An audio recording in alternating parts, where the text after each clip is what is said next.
बहुत अच्छी चीज़ है ये। मैं तो आईफ़ा को आप सबको धन्यवाद देना चाहूँगा कि आपने मतलब एक प्रगतिशीलता के साथ एक इन मुद्दों को चयन करके आप लोगों के सामने लेकर के आ रहे हैं। और वैसे भी मीडिया का बहुत बड़ा योगदान होता है किसी भी चीज़ को परिणित करने कराने में।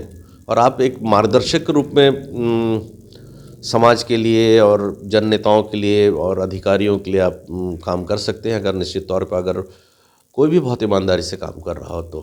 मतलब चौथा स्तंभ अगर मीडिया को कहा जाता है तो निश्चित जिस तरीके से आईफ़ा को आप आगे बढ़ा रहे हैं, आईफ़ा के माध्यम से आप लोगों के बीच में जा रहे हैं, निश्चित तौर पे आप सफल होंगे। और मैं आप सबको बधाई भी देना चाहता हूँ, ढेर सारी शुभकामनाएँ देना चाहता हूँ अपनी ओर से कि ऐसी चैनल्स और ऐसी चीज़ें आगे बढ़ती रहें। निश्चित तौर पे हम जैसे लोगों के लिए जो हम लोग कुछ करना चाहते हैं तो हमारे लिए बहुत बड़ा ये मार्गदर्शन होगा आप सबका। नमस्कार, मैं संतोष देवगिरी मिर्ज़ापुर से आईपा यानी all India progressive politics association जो बात करता है प्रगतिशील राजनीति की, प्रगतिशील समाज की, प्रगतिशील मुद्दों की। आज हम अपने इस आईपा के इस मुहिम के इस मंच पर एक ऐसे शख्सियत को रूबरू कराने जा रहे हैं जो छत्तीसगढ़ राज्य से बिलोंग करते हैं और यूपी के सोनांचल की धरती से भी उनका गहरा लगाव नाता रहा है। छत्तीसगढ़ के जनपद जशपुर के कुनकुरी विधानसभा क्षेत्र से विधायक यूडी विंच उत्तम जी एक सशक्त नेता होने के साथ साथ आदिवासी दलित पिछड़े समाज के रहनुमा भी कहे जाते हैं। यह जिस विधानसभा क्षेत्र से विधायक हैं उस विधानसभा क्षेत्र से इनका गहरा नाता है, गहरा लगाव है। इन दिनों यह मिर्ज़ापुर जनपद में आए हुए हैं और हमारी इनसे मुलाकात होती है। सर्वप्रथम हम इनसे इनके बारे में और भी विस्तार से जानकारी आपके ही मुखार बिंदुओं से प्राप्त करते हैं, फिर हम इनसे वार्ता करते हैं। जी सर, धन्यवाद। आपका परिचय। मैं यूडी मिंज हूँ, छत्तीसगढ़ से हूँ। जशपुर ज़िला है हमारा, जो आदिवासी अंचल है, 5th शेड्यूल एरिया है, वहाँ के कुनकुरी विधानसभा, वहाँ से मैं विधायक हूँ। और छत्तीसगढ़ की भूपेश बघेल जी की सरकार में मैं संसदीय सचिव हूँ और उसमें इंडस्ट्रीज़ और एक्साइज मेरे पास डिपार्टमेंट है। और हमारे जो कैबिनेट मंत्री हैं आदरणीय कवासी लखमा जी, वो भी बहुत ऊर्जावान हैं और 4 बार चुनाव जीते हैं और बस्तर के बीजापुर को वो रिप्रेजेंट करते हैं। एंड एक अच्छा काम हमारे आदरणीय भूपेश बघेल जी, जो हमारे प्रदेश के मुखिया हैं, मुख्यमंत्री हैं, और अभी उत्तर प्रदेश में जो आपका विधानसभा का चुनाव चल रहा है उसमें भी वो सीनियर ऑब्जर्वर हैं। उसी नाते हम लोग यहाँ पे आपके मिर्ज़ापुर के मड़िहान विधानसभा के ऑब्जर्वर मुझे बनाया गया है और मैं उस पर भी निरंतर काम कर रहा हूँ। और लगभग हमारे जो आदरणीय मुख्यमंत्री भूपेश बघेल जी हैं एकदम डाउन टू अर्थ हैं, बहुत अच्छे किसान हैं। और जो हम कांग्रेस की एक सोच है कि अंतिम छोर के व्यक्ति को लाभ पहुंचाना चाहिए, उसी अनुरूप वे अभी लगातार काम कर रहे हैं। 3 साल में उन्होंने 35 से ऊपर की योजनाओं की शुरुआत की है जो हर वर्ग के लोगों के लिए हितकर है और सबको लाभ पहुंचा रहा है। गरीब से गरीब व्यक्ति है अगर समाज का, उसे भी लाभ पहुंचाने की योजनाओं पे हम लोग लगातार काम कर रहे हैं और एक बहुत अच्छा प्रतिशत जनता से हम लोगों को वहाँ पर मिल रहा है। और आज हमारे आदरणीय मुख्यमंत्री भूपेश बघेल जी छत्तीसगढ़ के ही नहीं पूरे देश में 1 नंबर के पायदान पे उनको रखा गया है। और ये आपकी मीडिया के सर्वे से ये सारी चीज़ें उन्होंने मुख्यमंत्री भूपेश बघेल जी के लिए तय किया है। आप इन दिनों मिर्ज़ापुर जनपद के मड़िहान विधानसभा क्षेत्र में आए हुए हैं, आपको कैसा महसूस हो रहा है यहाँ पर?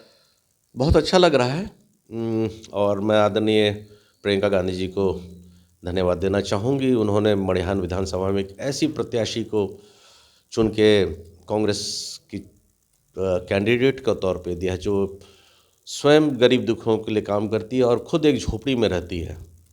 और एक सबसे अच्छी बात है कि उनके 3-3 बच्चे हैं, उसके बाद भी वो एमए कर रही है। मतलब उसे लिखने पढ़ने का भी शौक़ है, संघर्षशील है। और जो आजीविका मिशन की बीआरपी है जो यहाँ पर महिलाओं के बीच में काम कर रही हैं, और वो मतलब एक क्लस्टर हेड हैं एक तरीके से समझ लीजिए, और 10,000 से ऊपर महिलाएं उनसे जुड़ी हुई हैं। और लगातार, और एक बहुत अच्छी बात मुझे जो अभी लगी कि पैसे तो उनके पास हैं नहीं, लेकिन एक ताकत है उनके पास। माँ दुर्गा के रूप में जितनी भी माताएं, बहनें, दीदियां उनके साथ जुड़ी हुई हैं, उन्होंने पैसे इकट्ठा करके नामांकन के लिए जो फ़ीस होता है उसके लिए पैसे उन्होंने इकट्ठे चंदे करके दिए। एक बहुत बड़ी बात है, और एक बहुत अच्छा उनके बीच में समन्वय बन गया है, और लगातार बहुत जोश के साथ वे क्षेत्रों में अभी काम कर रहे हैं। तो निश्चित तौर पे कांग्रेस मड़ियान विधानसभा जरूर जीतेगी। मैं पुनः आदरणीय प्रियंका गांधी जी को धन्यवाद देना चाहूँगा कि उनका जो एक नारा है, लड़की हूँ लड़ सकती, उसको चरितार्थ करते हुए उन्होंने गरीब की बेटी को एक कांग्रेस पार्टी का टिकट दिया है, जो एकदम पिछड़े वर्ग से आती है, कौल समाज की हैं, जो आदिवासी और अनुसूचित वर्ग की हैं। और कभी किसी राष्ट्रीय पार्टी ने ऐसे वर्ग के किसी कैंडिडेट को टिकट नहीं दिया था, और एक बहुत अच्छा मौका है कि ज़मीन से जुड़ी हुई और अंतिम छोर के व्यक्ति को विधानसभा तक पहुंचाने का यहाँ के मतदाताओं को एक बहुत अच्छा मौका है। कि बड़े लोगों की बात कही जाती है कि बड़े लोग, बड़े पैसे वाले चुनाव लड़ते हैं, लेकिन ऐसा नहीं है। आज महिलाओं, ढेर सारी महिलाएं उनके समर्थन में नामांकन दाखिल कराने के लिए मिर्ज़ापुर आपके जनपद आई हुई थी, और उनका एक नारा था, लड़की हूँ लड़ सकती हूँ, गरीब हूँ लड़ सकती हूँ। तो निश्चित तौर पे कांग्रेस मड़ियान विधानसभा चुनाव जीतने जा रही है।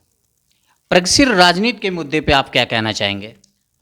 बस वही बात, अभी जब मैंने जो बात कही प्रियंका गांधी जी की, प्रगतिशील राजनीति की, राजनीति कोई भी कर सकता है, चाहे किसी भी वर्ग का हो, किसी भी जाति समुदाय का हो, चाहे वो झोपड़ी में क्यों ना रहा, तो उसके पास एक सोच बहुत पॉजिटिव होनी चाहिए। और अगर एक आपके पास पॉजिटिव सोच है तो निश्चित तौर पे आप एक अच्छी राजनीति करेंगे, साफ सुथरी राजनीति करेंगे। आपको जनता चुनती है जनता के हक की लड़ाई के लिए।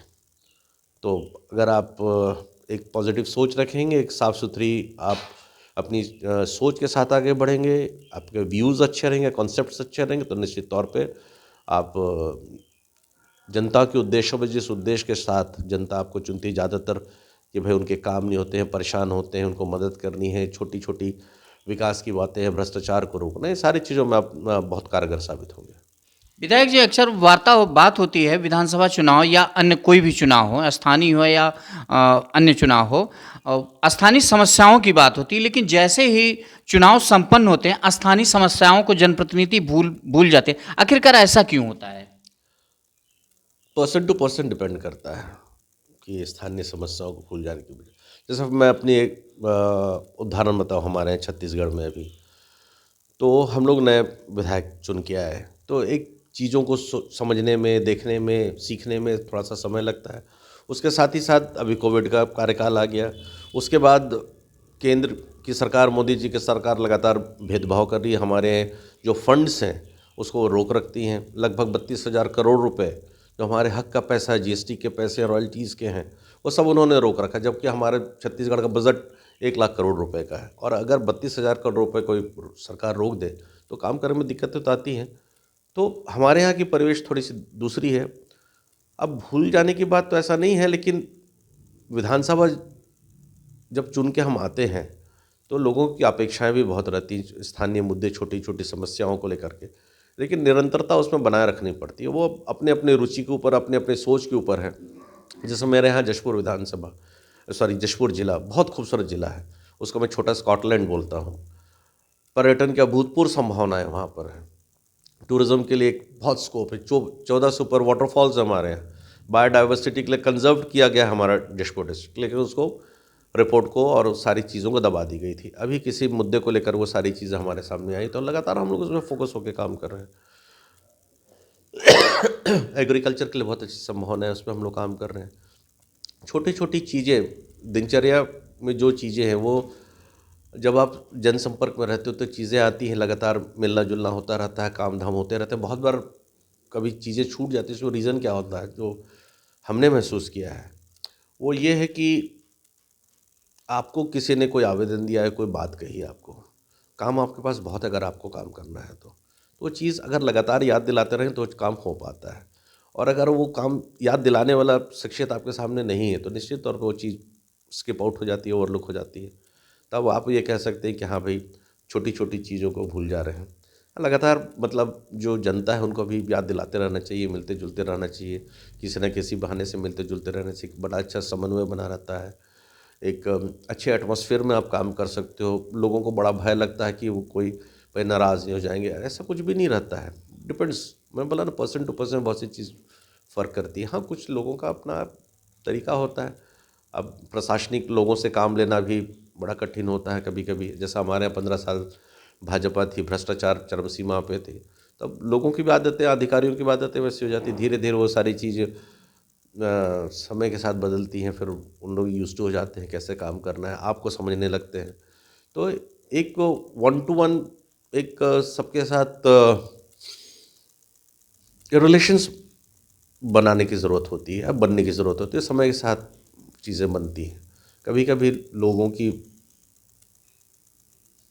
मतलब ये होता है कि तत्काल कुछ हो जाए, जो चीज़ संभव नहीं होता है। जी, जी। तो समय के साथ थोड़ा-सा धैर्य, सब्र से चलें तो सारी चीज़ें पूरी होती हैं।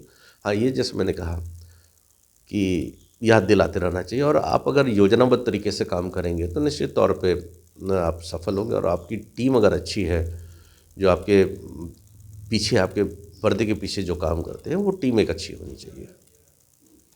प्रगतिशील राजनीति एवं जन सरोकार के मुद्दे पर आईपा द्वारा चलाए गए इस पहल मुहिम के बारे में आपका क्या विचार है सर? बहुत अच्छी चीज़ है ये। मैं तो आईफ़ा को, आप सबको धन्यवाद देना चाहूँगा कि आपने मतलब एक प्रगतिशीलता के साथ एक इन मुद्दों को चयन करके आप लोगों के सामने लेकर के आ रहे हैं। और वैसे भी मीडिया का बहुत बड़ा योगदान होता है किसी भी चीज़ को परिणित करने कराने में। और आप एक मार्गदर्शक के रूप में समाज के लिए और जन नेताओं के लिए और अधिकारियों के लिए आप काम कर सकते हैं, अगर निश्चित तौर पर अगर कोई भी बहुत ईमानदारी से काम कर रहा हो तो। मतलब चौथा स्तंभ अगर मीडिया को कहा जाता है तो निश्चित जिस तरीके से आईफ़ा को आप आगे बढ़ा रहे हैं, आईफ़ा के माध्यम से आप लोगों के बीच में जा रहे हैं, निश्चित तौर पे आप सफल होंगे। और मैं आप सबको बधाई भी देना चाहता हूँ, ढेर सारी शुभकामनाएं देना चाहता हूँ अपनी ओर से कि ऐसी चैनल्स और ऐसी चीज़ें आगे बढ़ती रहें। निश्चित तौर पे हम जैसे लोगों के लिए, जो हम लोग कुछ करना चाहते हैं, तो हमारे लिए बहुत बड़ा ये मार्गदर्शन होगा आप सबका। धन्यवाद सर।